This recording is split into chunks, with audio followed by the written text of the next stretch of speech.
Hi, this is Noma Dimitri, and today I'm really at an exceptional place. I'm in the village, the highest village of all of Europe, at 2,040 meters or more than 6,000 feet. This village really is the highest village in all of Europe. It is in the French Alps, and it's truly exceptional. Not only is it in a very, very high place and a very exceptionally beautiful place, but also it has preserved a lot of its original architecture, like the chalet that you see behind me, and in fact, most of the chalets that you're going to see on this row of chalets that I'm at. These kind of houses, these kind of habitations were very, very interesting. You have to imagine that these people have been living here since the Middle Ages. So these are renovated, of course. As you can see, they have glass windows to support modern lifestyles, but in the old days, of course, there was no glass, so they looked much more rugged. But the basic structure has remained the same, and it's a wood-based structure on a foundation of rock, which is now kind of wall. The interesting thing is the way it worked here is that the animals were at the basement because they could enter inside.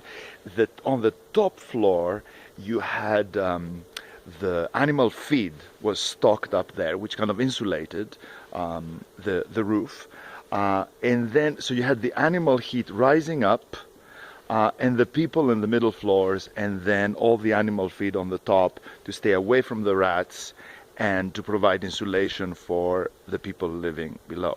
So as you can see, I almost forgot. I forgot to show you the view from here. Check out the view. So this is the row of houses in the small tiny village, and this is what the view is on the other side. Check this out. Very, very tall mountains, a river that runs down there, and basically the village is kind of just perched.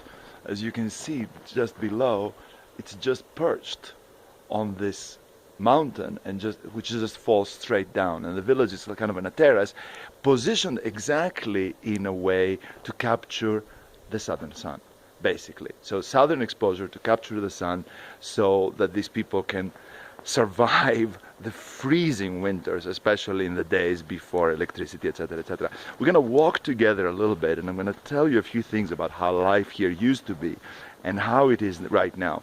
And I'm going to stop at various places and show you different examples of houses. Some of these wonderful houses have been transformed into hotels, such as these ones. The light, there we go. This is better. Such as this one, where you can rent rooms and go skiing. There's a ski lift just over there, which takes you up high to the mountain over here. And you can glide down almost straight to your room, which is over here. This is a very historic village. The French are very strict about such things.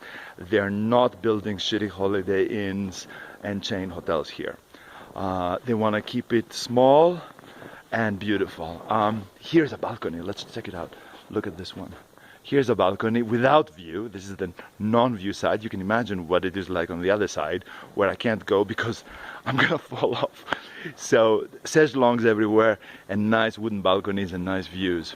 We're gonna walk a little bit further. So in those days, what happened?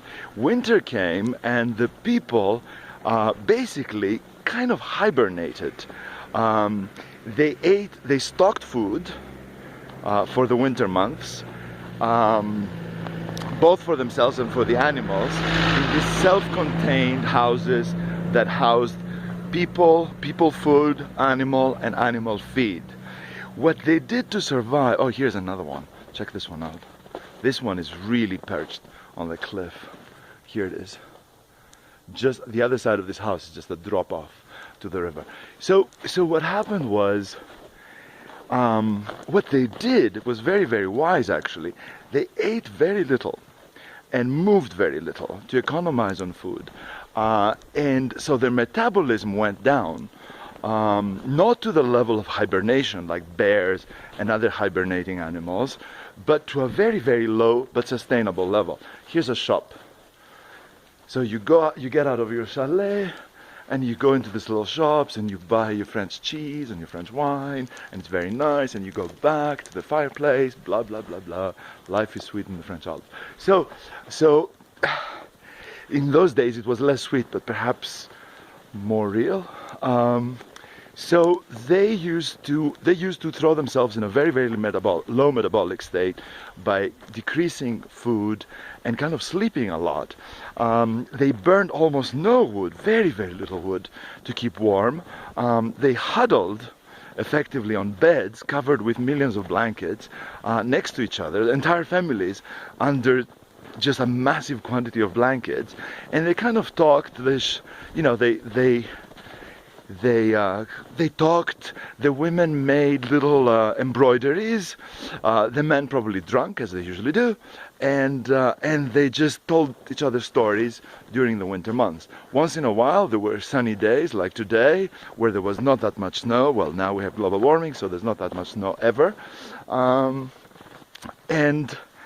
and they would come and get out, stretch their limbs, check out the animals. Perhaps collect some firewood if the snowfall was not so large. Well, here's a lovely view. Check this out. Check this out. We're just next to the... Voila, there you go.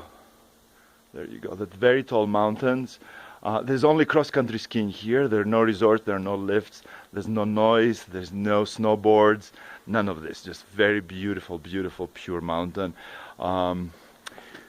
So life was very quiet until the snow started melting, and then they would traps out. The animals would be starving.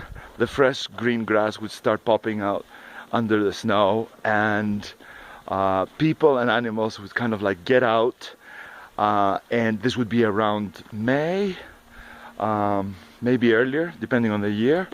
And the animals would attack the fresh grass, and the people would start preparing their fields for the very, very short growing season. You really had to be careful and very clever to be able to profit from your gardens, and you also grew the animal feed, and you had a very, very short season because it's mountainous. There we go again. Because it's mountainous, you cannot count on the weather staying constant, so you could have some good weather, plant too early, and then you have a cold front and everything is destroyed. So people had to be very clever. Well, here's a beautiful one. A part of it is stone, as it often is, and the rest is this wooden structure, very, very old wood, hand hewn basically, not machine, hand hewn with an axe, but very straight anyways, and just very, very beautiful. And I'm now entering kind of more into the heart of the medieval village. Here you see very narrow alleys, everybody huddled together in this place. And of course, the sites where these villages were located were very, very cleverly chosen, because we're on steep mountains, and our biggest enemy is not really wolves, it's avalanches. So here's another one, and you can look at the beautiful stone wall right here. I know the light is not great, but there's nothing I can do. I have a smartphone. So this is what life used to be like. Okay, a beautiful old door. You see the wonderful arches that they used to make with the stone arches. This is the so-called keystone of the arch, which supports this entire house, this beautiful structure. And as you can see here, part of it is wood, and there is, in the old days, there used to be animal feed over there drying. One more second. Oh, this video is getting too long. I should shut up and let you go. Is there anything else to tell you? What goes on now basically is that these houses have mostly been sold to people from cities. They've been renovated, extremely expensive to renovate them. You have to also obey the rules. You can't use new materials. Voila, there you go. The village is all behind me now. So they're bought by people from the cities, they're renovated, and then these people from the cities come up here during the ski season to ski, and also during the summer where it's really, really pretty, the clean air, the lakes, etc., etc., etc. Anyway, I wanted to show you a brief vision of life in a little alpine village. This one is actually very well known because it's the tallest village in Europe.